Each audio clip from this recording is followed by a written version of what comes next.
Good morning, welcome to స్వతంత్ర. నేను మురళి. ముందుగా హెడ్లైన్స్ చూద్దాం. కాసేపట్లో పీయూష్ గోయల్తో చంద్రబాబు ఏపీ సమస్యలను కేంద్ర మంత్రి దృష్టికి తీసుకువెళ్లనున్న సీఎం.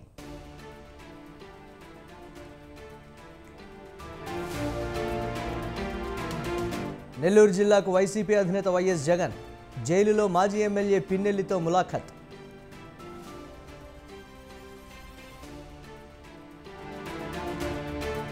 పీసీసీ చీఫ్ ఎంపిక, మంత్రివర్గ విస్తరణ వాయిదా. తన అభిప్రాయాల అధిష్టానానికి చెప్పిన సీఎం రేవంత్.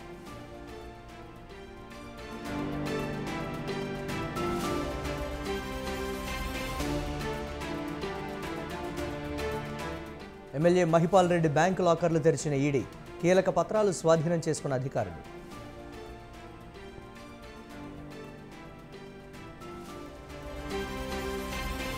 గోదావరికి పెరుగుతున్న వరద ఉధృతి. భద్రాచలం వద్ద జలకళ.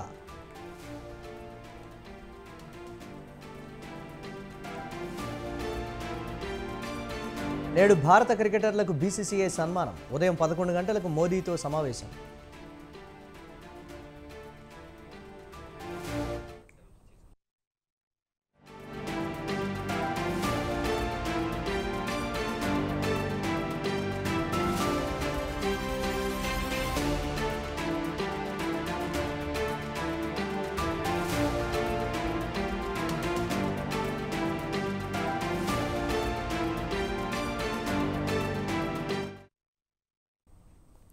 ఏపీ సీఎం చంద్రబాబు ఢిల్లీ పర్యటనలో బిజీగా గడపనున్నారు. నిన్న సాయంత్రం ఢిల్లీ చేరుకున్న ఆయన ఇవాళ ప్రధాని మోదీ పలువురు కేంద్ర మంత్రులను కలవనున్నారు. రాష్ట్రానికి సంబంధించిన సమస్యలను ఎన్డీఏ కూటమి పెద్దలకు వివరించనున్నారు. కాసేపట్లో కేంద్ర వాణిజ్య శాఖ మంత్రి పీయూష్ గోయల్తో సీఎం చంద్రబాబు భేటీ అవుతారు. ఏపీకి సంబంధించిన పలు అంశాలపై కేంద్ర మంత్రితో చంద్రబాబు చర్చిస్తారు.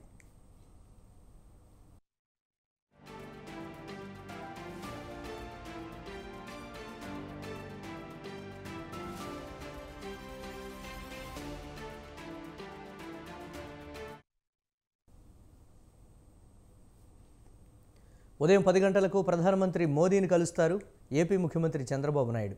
ఈ నెల చివరి వారంలో కేంద్ర ప్రభుత్వం పూర్తిస్థాయి బడ్జెట్ ప్రవేశపెట్టనున్న నేపథ్యంలో రాష్ట్ర అవసరాలను ప్రధాని మోదీ దృష్టికి తీసుకెళ్లనున్నారు. ఈ సందర్భంగా రాష్ట్రానికి తగిన సాయం కోరే అవకాశం ఉంది.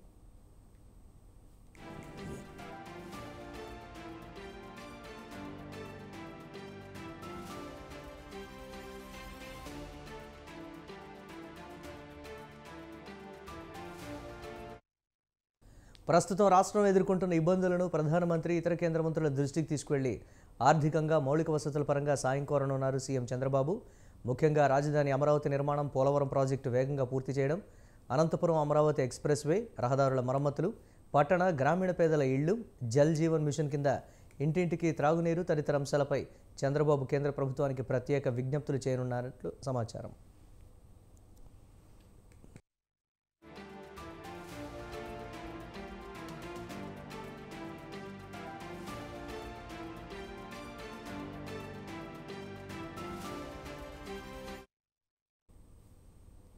మధ్యాహ్నం 12 గంటలకు రహదారి రవాణా శాఖ మంత్రి నితిన్ గడ్కరీ, అనంతరం వ్యవసాయ గ్రామీణాభివృద్ధి శాఖ మంత్రి శివరాజ్ సింగ్ చౌహాన్తో సమావేశమవుతారు.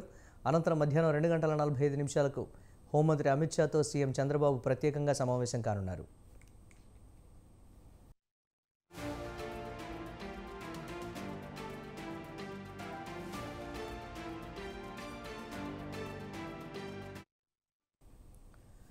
ఇక రేపు ఉదయం 9 గంటలకు నీతి ఆయోగ్ సీఈఓ బీవీఆర్ సుబ్రహ్మణ్యాన్ని కలుస్తారు. అనంతరం ఉదయం 10 గంటలకు కేంద్ర ఆర్థిక మంత్రి నిర్మలా సీతారామన్, 10 గంటల 45 నిమిషాలకు కేంద్ర ఆరోగ్య మంత్రి జేపీ నడ్డా, 12 గంటల 30 నిమిషాలకు మంత్రి అఠవాలేలను కలుస్తారు. తర్వాత పలువురు పారిశ్రామికవేత్తలు, జపాన్ రాయబారితో సమావేశం కానున్నారు. రేపు సాయంత్రం సీఎం చంద్రబాబు ఢిల్లీ నుంచి హైదరాబాద్ రానున్నారు.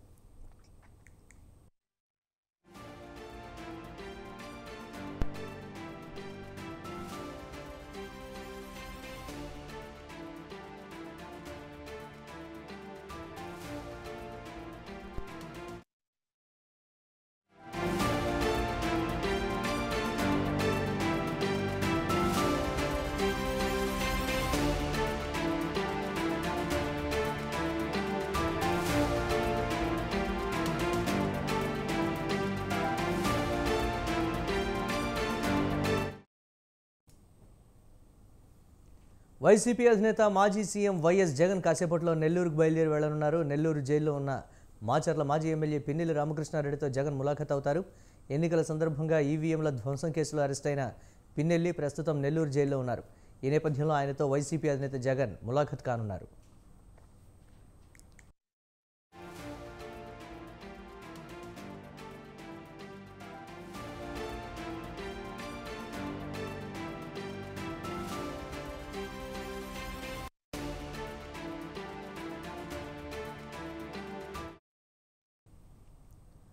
మే 13న జరిగిన ఎన్నికల్లో పాల్వాయి గేటు పోలింగ్ కేంద్రంలో పిన్నెల్లి రామకృష్ణారెడ్డి ఈవీఎంను ధ్వంసం చేశారు.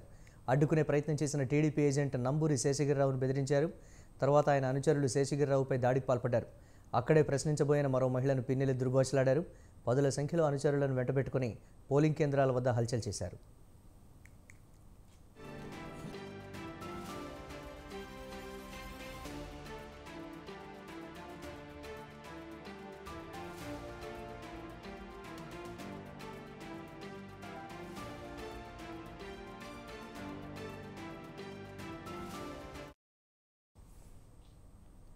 మరోవైపు డ్యూటీలో ఉన్న కారంపూడి సీఐపై దాడి చేశారు. వీటన్నిటికీ కూడా సీసీ కెమెరాలు, వీడియో ఫుటేజీలు సాక్ష్యాధారాలుగా ఉన్నాయి. దీంతో పిన్నెల్లిపై 10 సెక్షన్ల కింద పోలీసులు కేసులు నమోదు చేశారు. ఈ నేపథ్యంలో జగన్ జైలుకు వెళ్లి ములాఖత్ అవుతున్నారు.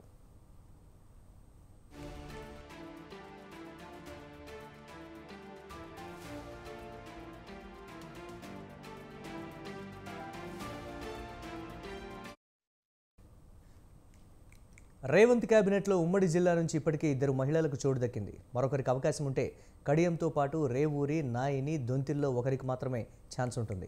కొండా సురేఖ, సీతక్కల శాఖలు మారుస్తారనే ప్రచారం జరుగుతూ ఉండగానే మరోవైపు వారికి కీలక శాఖలు దక్కబోతున్నాయనే ప్రచారం జోరందుకుంటోంది. దీంతో రేవంత్ రెడ్డి మంత్రివర్గ కూర్పుపై సర్వత్రా ఆసక్తి నెలకొంది.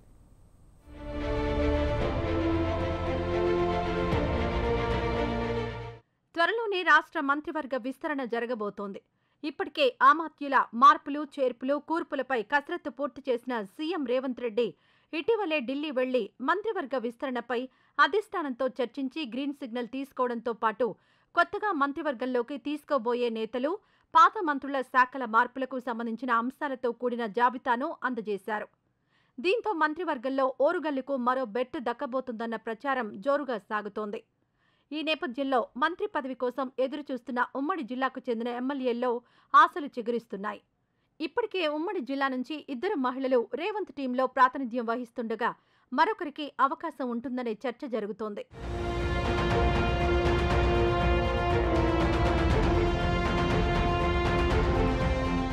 ప్రస్తుత మంత్రుల్లో కొండా సురేఖ బీసీ సామాజిక వర్గం, సీతక్క ఎస్టీ సామాజిక వర్గానికి చెందినవారు కావడంతో ఎస్సీ, జనరల్ కోటా నుంచి కేబినెట్లో చోటు కోసం పలువురు శాసనసభ్యులు ప్రయత్నిస్తున్నారు. ఈ మధ్యకాలంలో కాంగ్రెస్లో చేరిన మాజీ deputy CM, station Ghanpur MLA Kadiyam Srihari, general కోటాలో వరంగల్ పశ్చిమ, పరకాల, నర్సంపేట ఎమ్మెల్యేలు నాయిని రాజేందర్ రెడ్డి, రేవూరి ప్రకాష్ రెడ్డితో పాటు అసంతృప్తిగా ఉన్న దొంతి మాధవరెడ్డి పేర్లు ప్రముఖంగా వినిపిస్తున్నాయి.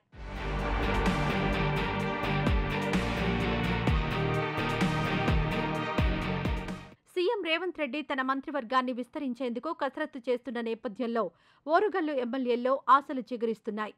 6గురిని తన మంత్రివర్గంలోకి తీసుకుంటారనే ప్రచారం జరుగుతోంది. ఉమ్మడి వరంగల్ జిల్లాలో మొత్తం 12 అసెంబ్లీ స్థానాలుండగా కాంగ్రెస్ నుంచి 10 మంది ఎమ్మెల్యేలు గత ఎన్నికల్లో విజయం సాధించారు. పార్లమెంట్ ఎన్నికల ముందు బీఆర్ఎస్ నుంచి గెలిచిన స్టేషన్ గన్పూర్ ఎమ్మెల్యే కడియం శ్రీహరి కాంగ్రెస్ గూటికి చేరారు. దీంతో జనగామ ఎమ్మెల్యే పల్లా రాజేశ్వరరెడ్డి మినహా మిగతా 11 మంది ఎమ్మెల్యేలు కాంగ్రెస్కు చెందినవారే ఉన్నారు. గత డిసెంబర్ 7న సీఎం రేవంత్ రెడ్డితో పాటు ఉమ్మడి జిల్లా నుంచి మంత్రులుగా కొండా సురేఖ, సీతక్క ప్రమాణ స్వీకారం చేశారు.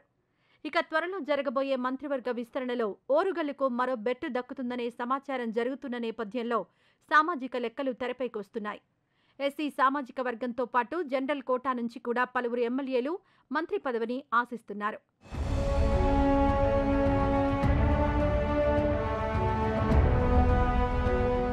గతంలో ఉప ముఖ్యమంత్రిగా, సాంఘిక సంక్షేమ శాఖ, విద్యాశాఖ మంత్రిగా, భారీ నీటిపారుదల శాఖ మంత్రిగా పనిచేసిన అనుభవం ఉన్న కడియం శ్రీహరి సీఎం రేవంత్ రెడ్డి పిలుపుతో బీఆర్ఎస్ నుంచి కాంగ్రెస్లో చేరారు. తన కుమార్తెను ఎంపీగా కూడా గెలిపించుకున్నారు. దీంతో కాంగ్రెస్ పార్టీలో కడియం శ్రీహరికి అధిష్టానం మంచి గుర్తింపునిస్తోంది. ఈ క్రమంలోనే కడియంను కేబినెట్లోకి తీసుకోవడం ద్వారా తన మంత్రివర్గం బలోపేతం అవుతుందన్న భావనలో సీఎం ఉన్నారని చర్చ జరుగుతోంది. వరంగల్ పశ్చిమ ఎమ్మెల్యే నాయిని రాజేందర్ రెడ్డికి కూడా మంత్రి పదవి దక్కవచ్చనే ప్రచారం జరుగుతోంది. తొలిసారి ఎమ్మెల్యేగా గెలిచిన ఆయన 25 ఏళ్లకు పైగా కాంగ్రెస్కు సేవలందిస్తున్నారు. బీఆర్ఎస్ హయాంలో ఎన్ని ఇబ్బందులు ఎదురైనా పార్టీని కాపాడుకున్నారనే పేరుంది. దీనికి తోడు సీఎం రేవంత్ రెడ్డితో మంచి సత్సంబంధాలుండడంతో వరంగల్కు మరో మంత్రి పదవి వచ్చే అవకాశం ఉందనే చర్చ సాగుతోంది.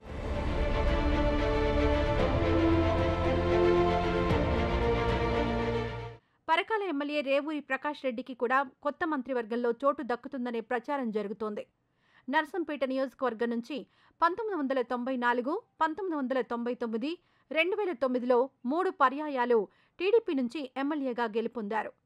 2023లో కాంగ్రెస్లో చేరిన 3 నెలల్లోనే పరకాల ఎమ్మెల్యేగా పోటీ చేసి విజయం సాధించారు. 4 సార్లు ఎమ్మెల్యేగా గెలిచిన రేవూరి ప్రకాష్ రెడ్డికి సామాజిక వర్గ సమీకరణలతో ఒక్కసారి కూడా మంత్రి పదవి దక్కలేదు. కానీ సీఎం రేవంత్ రెడ్డితో ఉన్న అనుబంధంతో ఈసారి ఆయనకు మంత్రి పదవి దక్కుతుందనే ఆశతో రేవూరి అనుచరులున్నారు.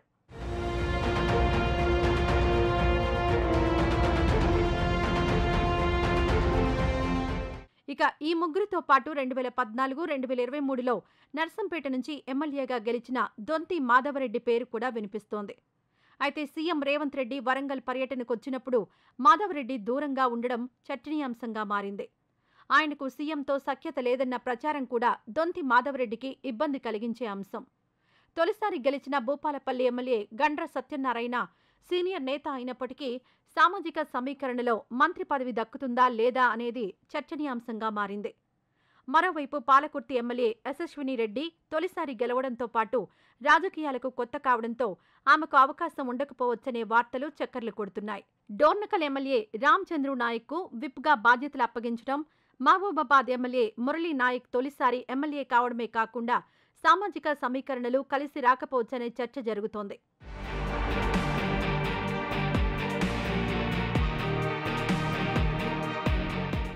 ప్రస్తుతం గ్రామీణాభివృద్ధి శాఖ, మహిళా శిశు సంక్షేమ శాఖ మంత్రిగా ఉన్న ములుగు ఎమ్మెల్యే సీతక్కకు హోంశాఖ బాధ్యతలు అప్పగిస్తారనే ప్రచారం జరుగుతోంది. అయితే గతంలో నక్సలిజంలో పనిచేసిన సీతక్కకు హోంశాఖ కేటాయిస్తారనే ప్రచారం ప్రజల్లో ఆసక్తిని రేపుతోంది. ఏజెన్సీ ప్రాంతం నుంచి ఎమ్మెల్యేగా ప్రాతినిధ్యం వహిస్తున్న ఆమెకు హోంశాఖ ఇస్తే ఉమ్మడి వరంగల్ చరిత్రలోనే గిరిజన మహిళకు హోంశాఖ ఇవ్వడం తొలిసారి అవుతుంది. అలాగే మరో మంత్రి కొండా సురేఖ ప్రస్తుతం దేవాదాయ శాఖతో పాటు అటవీ శాఖ మంత్రిగా బాధ్యతలు నిర్వర్తిస్తున్నారు. సురేఖ సమర్థతకు ఈ 2 శాఖలు సరిపోవడం లేదనే చర్చ నేపథ్యంలో ఆమెకు విద్యాశాఖ లేదా రెవెన్యూ శాఖల్లో ఏదైనా ఒకటి అప్పగించబోతున్నారంటూ ప్రచారం జరుగుతోంది.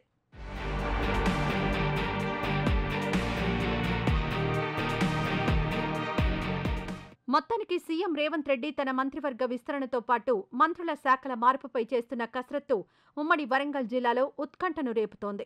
నలుగురిలో మంత్రి పదవి ఎవరిని వరించబోతోందోనని ఆసక్తి పెరుగుతోంది.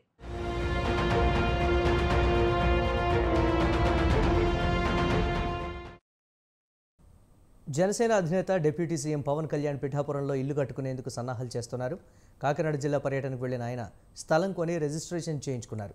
పిఠాపురం మండలంలోని భోగాపురం ఇల్లిందిరాడ రెవెన్యూ పరిధిలో 1.44 ఎకరాలు, 2.08 ఎకరాలు 2 బిట్లు తీసుకున్నారు. నిన్న మధ్యాహ్నం 1:30 నుంచి 2 గంటల మధ్యలో పవన్ కళ్యాణ్ పేరున రిజిస్ట్రేషన్ పూర్తయింది.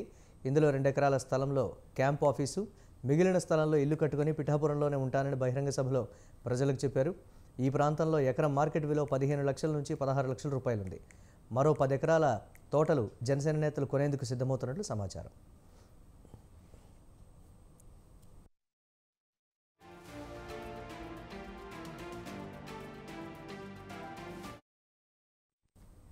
మోదీ 10 ఏళ్ల పాలనలో దేశ ఆర్థిక వ్యవస్థ చిన్నాభిన్నమైందన్నారు టీపీసీసీ వర్కింగ్ ప్రెసిడెంట్ జగ్గారెడ్డి. ధరల పెరుగుదలే మోదీ పాలనలో సాధించిన ఘనత అన్నారు. పుల్వామా దాడి జరుగుతూ ఉంటే బీజేపీ సర్కారు నిద్రపోతోందా అని ప్రశ్నించారు. బాంబు పేలాలి, ఓట్లు దండుకోవాలి అన్నట్లుగా బీజేపీ వ్యవహారం ఉందన్నారు జగ్గారెడ్డి. 10 ఏళ్ల పాలనలో మోదీ ఎప్పుడు కూడా ప్రజలతో మమేకం కాలేదని, ఆయన ఇచ్చిన ఏ ఒక్క హామీ కూడా నెరవేర్చలేదన్నారు. రాహుల్ గాంధీ కుటుంబానిది త్యాగాల చరిత్ర అని, మోదీది మోసాల చరిత్ర అని దుయ్యబట్టారు జగ్గారెడ్డి. మోడీ గారు బీజేపీ ప్రధానమంత్రి, కానీ దానికి పునాదులైనటువంటి అటల్ బిహారీ వాజ్పేయి ప్రధానమంత్రి కావడానికి ఇందులో ఎక్కడ కూడా మోడీ గారి పాత్ర లేదు. అటల్ బిహారీ వాజ్పేయి ప్రధానమంత్రి కావడానికి అద్వానీ గారి యొక్క పాత్ర ఉంది. అద్వానీ గారిని ప్రధానమంత్రి కావాలని అంటే లేదు, వాజ్పేయి గారు ప్రధానమంత్రిగా ఉంటాడు అని అద్వానీ గారు చెప్పిన జ్ఞాపకం చేయడం జరుగుతుంది. కానీ దాని తర్వాత బీజేపీలో ప్రధానమంత్రి కావాల్సిన ఎవరయ్యా అంటే ఎల్కే అద్వానీ గారే. కానీ ఆనాడు అటల్ బిహారీ వాజ్పేయిని ప్రధానమంత్రి చేయాల్సిన దాంట్లో పెద్ద మనసుతో వ్యవహరించిన అద్వానీ గారు. పటాన్చెరు ఎమ్మెల్యే మహిపాల్ రెడ్డి ఆయన సోదరుడు మధుసూదన్ రెడ్డికి చెందిన బ్యాంక్ లాకర్లను ఈడీ అధికారులు తెరిచారు. పటాన్చెరు మండలం లగ్డారం గ్రామ పరిధిలో ఉన్న సంతోష్ శాండ్ అండ్ గ్రానైట్ క్వారీలో అక్రమాలు జరిగినట్లు రెవెన్యూ అధికారులు గతంలో కేసు నమోదు చేశారు. జూన్ 20న ఎమ్మెల్యే మహిపాల్ రెడ్డి ఆయన సోదరుడు మధుసూదన్ రెడ్డి ఇళ్లపై ఈడీ అధికారులు సోదాలు నిర్వహించి కొన్ని పత్రాలు వెంట తీసుకువెళ్లారు. ఎమ్మెల్యేని నెల 2న హైదరాబాద్ కార్యాలయంలో ఈడీ అధికారులు విచారించారు. నిన్న పటాన్చెరులోని యాక్సిస్, ఎస్బీఐ బ్యాంకులకు మహిపాల్ రెడ్డిని తీసుకుని వెళ్లి లాకర్లు తెరిచి తనిఖీలు నిర్వహించారు. యాక్సిస్ బ్యాంక్ లాకర్ నుంచి కీలక పత్రాలు స్వాధీనం చేసుకున్నట్లు సమాచారం.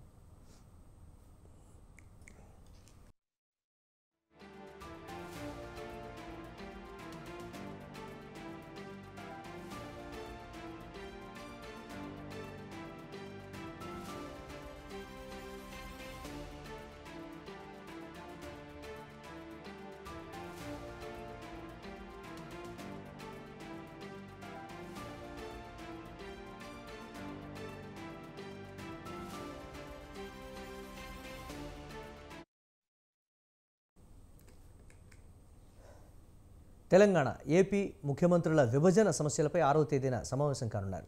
ఈ నేపథ్యంలో భద్రాచలం మండలంలోని విలీన గ్రామ పంచాయతీల సమస్య మళ్లీ తెరపైకి వచ్చింది. విలీన పంచాయతీలపై చొరవ తీసుకుని తిరిగి తెలంగాణకు తీసుకురావాలని సీఎం రేవంత్ రెడ్డికి మంత్రి తుమ్మల లేఖ రాశారు. ఇద్దరు సీఎంల భేటీ నేపథ్యంలో ఏపీలో విలీనమైన ఎటపాక, గుండాల, పురుషోత్తపట్నం, కన్నాయిగూడెం, పిచ్చుకలపాడు గ్రామ పంచాయతీలను భద్రాచలంలో కలపాలన్న డిమాండ్ బలంగా వినిపిస్తోంది.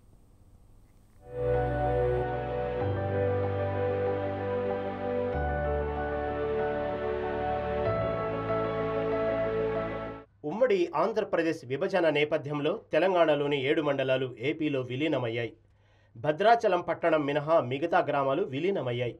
శ్రీరాముడు కొలువైన రామాలయంతో టెంపుల్ టౌన్గా భద్రాచలం ఉంది. భద్రాచలం పట్టణం మినహా శివారు ప్రాంతం నుండి మండలం మొత్తం ఏపీలో విలీనమవ్వడంతో డంపింగ్ యార్డుకు కూడా స్థలం లేదు. దీంతో భద్రాచలం నుండి చర్ల ప్రధాన రహదారిలో ఎటపాక ఆంధ్రాలో కలపడంతో అంతర్రాష్ట్ర సరిహద్దు సమస్యలు ఎదురవుతున్నాయి. భద్రాచలం నుంచి చర్ల వెళ్లే వారి ప్రయాణ పరంగా, సాంకేతికంగా, పాలనాపరమైన సమస్యలు ఎదురవుతున్నాయి. భద్రాచలం రామాలయం దేవస్థానం భూముల పురుషోత్తపట్నం గ్రామంలో ఉండటంతో భూములపై ఆలయ అధికారులు పర్యవేక్షణకు పాలనాపరమైన ఇబ్బందులు తలెత్తుతున్నాయి. భద్రాచలం ఆనుకొని ఉన్న 5 గ్రామ పంచాయతీల ప్రజలు తమను తెలంగాణలో కలపాలంటూ పంచాయతీల్లో తీర్మానాలు చేశారు. ప్రజా విజ్ఞప్తులు దృష్టిలో పెట్టుకుని భౌగోళికపరమైన విభజనతో ఇబ్బందులు పడుతున్న 5 గ్రామ పంచాయతీలను ఇద్దరు ముఖ్యమంత్రులు పరిపాలనా సౌలభ్యం, ప్రజా సంక్షేమం కోసం భద్రాచలంలో కలిపేలా నిర్ణయం తీసుకోవాలని ఆయా గ్రామాల ప్రజలు కోరుతున్నారు. తమ గ్రామాలను తెలంగాణలో కలిపేలా సీఎం దృష్టికి తీసుకెళ్లాలని ఆ 5 పంచాయతీలకు చెందిన పలువురు భద్రాచలం ఎమ్మెల్యే వెంకట్రావుకు వినతి పత్రం అందజేశారు.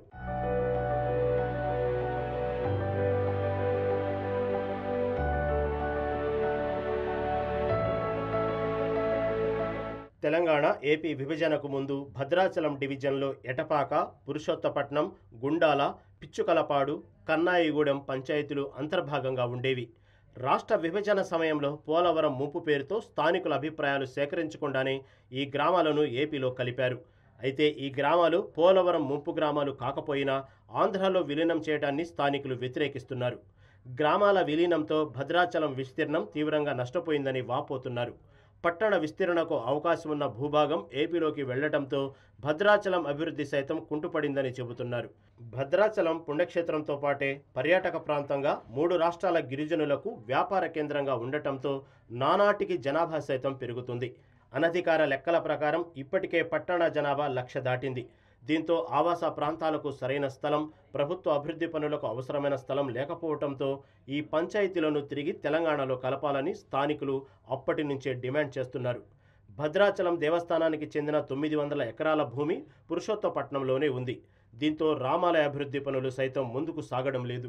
ఇప్పుడు ఉన్న ప్రభుత్వాలు ఏమైందంటే ఈ బైబర్కేషన్లో ఇడిపోయిన సమస్యల మీద కొద్దిగా రాష్ట్ర విభజనలో కొన్ని సమస్యలు ఉన్నాయి, ఈ సమస్యల మీద మాట్లాడుకుందాం అని చర్చిద్దామని ఒక ఆలోచన వచ్చింది. కాబట్టి ఈ ఆలోచనలో మా గ్రామాలు పోలవరం ఎఫెక్టెడ్లో లేవు కాబట్టి ఇప్పటికైనా మా గ్రామాలను భద్రాచలంకి అనుసంధానంగా కలిపి మా ప్రజల జీవితాలు విద్యార్థుల జీవితాలుగా ముందు రానున్న రోజులలో మంచిగా ఇక్కడ పరిపాలన సౌలభ్యం ఉండాలంటే భద్రాచలానికి అనుసంధానంగా ఈ గ్రామాలను చేయాలని మేము కోరుకుంటున్నాం. ఏపీలో కలిసిన విలీన గ్రామాల ప్రజలు సైతం తమను తిరిగి తెలంగాణలో కలపాలని కోరుతున్నారు. దీనికి సంబంధించిన 2 రాష్ట్రాల అధికారులకు, తెలంగాణ ప్రజాప్రతినిధులకు వినతులు సమర్పిస్తూనే ఉన్నారు. పలుమార్లు రాస్తారోకోలు, మానవహారాలు, బంద్ వంటి కార్యక్రమాలతో నిరసన తెలిపారు.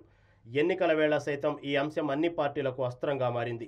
తాజాగా ఆయా గ్రామాల వారు స్థానిక ఎమ్మెల్యేను కలిసి వినతి పత్రం సమర్పించారు. మళ్లీ గోదావరి వరదల సీజన్ రానుందని, ఇప్పటికే తాము అనేక ఇబ్బందులు పడుతున్నామని, ఏపీలోని జిల్లా కేంద్రం దూరంగా ఉండటంతో ఏ పని ఉన్నా అంత దూరం వెళ్లలేకపోతున్నామని ఎమ్మెల్యే దృష్టికి తీసుకొచ్చారు. భద్రాచలంతో తమకు అనుబంధం ఉందని, రాష్ట్రాలు వేరు కావడంతో పిల్లల చదువులు, ఉద్యోగాలకు ఇబ్బందులు ఏర్పడుతున్నాయని వాపోతున్నారు. ఇరు రాష్ట్రాల ముఖ్యమంత్రులు తమ సమస్యను సానుభూతితో అర్థం చేసుకుని పరిష్కరించాలని అక్కడ ప్రజలు కోరుతున్నారు. గత 10 సంవత్సరాలుగా ఏ పంచాయతీల ప్రజలు అనేక సమస్యలు ఎదుర్కొంటున్నారు. విద్యాపరంగా కానీ, వైద్యం పరంగా కానీ, లేదంటే ఏదైనా చదువు విషయంలో కానీ. అంటే ఇప్పుడు మా దగ్గర ఏ గ్రామ పంచాయతీల పరిధిలో కనీసం ఒక 2000 మంది విద్యార్థులు ఉంటారు. 10th క్లాస్ అయిపోయినాక వీళ్ళకి కనీసం చదువు ఎక్కడ చదువుకోవాలో తెలియక చాలామంది కూడా చదువుకోలేని పరిస్థితి. అంటే చాలామంది ఖాళీగా ఉంటున్నారు. అదేవిధంగా వైద్యానికి వస్తే ఏ గ్రామ పంచాయతీల ప్రజలు దగ్గరలో ఎటువంటి ఏరియా హాస్పిటల్ లేదు. ఏరియా హాస్పిటల్కి వెళ్ళాలంటే చింతూరు 70 కిలోమీటర్లు వెళ్ళాలి. మాకు దగ్గరగా అందుబాటులో ఉంది భద్రాచలం. 1 కిలోమీటర్ నుంచి ఎడపాకి 5 కిలోమీటర్ దూరంలో ఉంది, కన్నాగడానికి 9 కిలోమీటర్ల దూరంలో ఉంది. అందువలన 5 గ్రామ పంచాయతీల ప్రజలు కూడా భద్రాచలానికి చాలా దగ్గరలో ఉంటాయి. ఈ 5 గ్రామ పంచాయతీలు భద్రాచలంలో కలిస్తేనే 5 గ్రామ పంచాయతీల ప్రజలకు భవిష్యత్తు ఉంటుంది. అదేవిధంగా భద్రాచలం కూడా లాభం చేకూరుతుంది.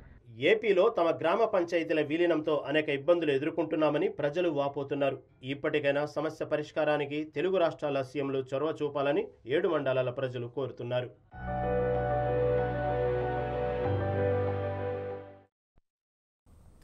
భద్రాచలం వద్ద గోదావరి జలకళను సంతరించుకుంది. ఎగువ రాష్ట్రాల్లో కురుస్తున్న వర్షాల కారణంగా భద్రాచలం వద్ద గోదావరి నదికి వరద నీరు వచ్చి చేరుతోంది.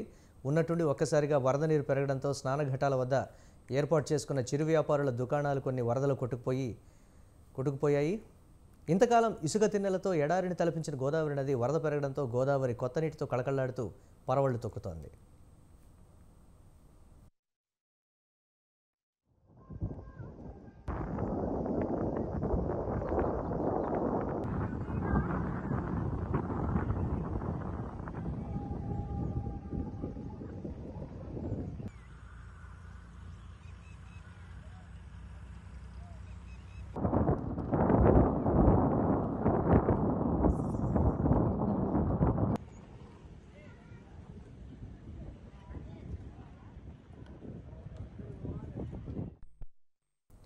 T20 వరల్డ్ కప్ గెలుచుకున్న టీమిండియా ఢిల్లీ చేరుకుంది. భారత క్రికెటర్లు బార్బడోస్ నుంచి స్వదేశానికి చేరుకున్నారు. బార్బడోస్లో తుఫాను కారణంగా వారు అక్కడే చిక్కుకుపోయారు. T20 ఫైనల్ మ్యాచ్ తర్వాత హోటల్ గదుల్లోనే ఉండిపోయారు.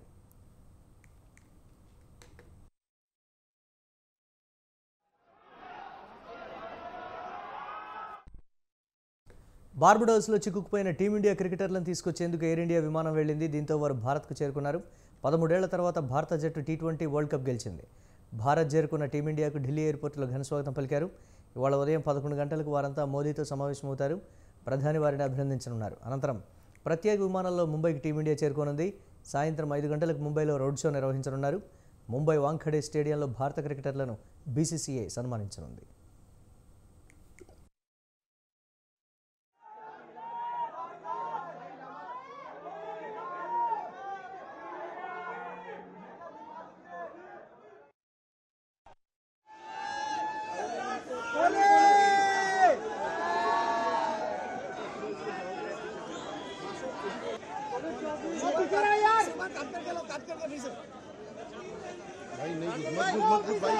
भाई मेरे से मिले मैं मना करूंगा। वर्ल्ड कप 17 साल बाद वापिस आ रहा है, जो कि धोनी की कप्तानी में साथ में आया था। अब वो 17 में आया है और बहुत ज्यादा खुशी है, एक्साइटेड है हम लोग 1 बजे से यहाँ पे बिल्कुल झंडे के साथ स्वागत करेंगे और टीम को इंडिया गला भी बैठ गया लेकिन कोई टेंशन नहीं, बिल्कुल यही कहेंगे जीत गया भाई, जीत गया, भारत माता की जय। वर्ल्ड कप 17 साल बाद वापिस आ रहा है, जो कि धोनी की कप्तानी में साथ में आया था, अब वो 17 में आया है और बहुत ज्यादा खुशी है, एक्साइटेड है हम लोग 1 बजे से यहाँ पे बिल्कुल झंडे के साथ स्वागत करेंगे और टीम को इंडिया गला भी बैठ गया लेकिन कोई टेंशन नहीं, बिल्कुल यही कहेंगे जीत गया भाई, जीत गया।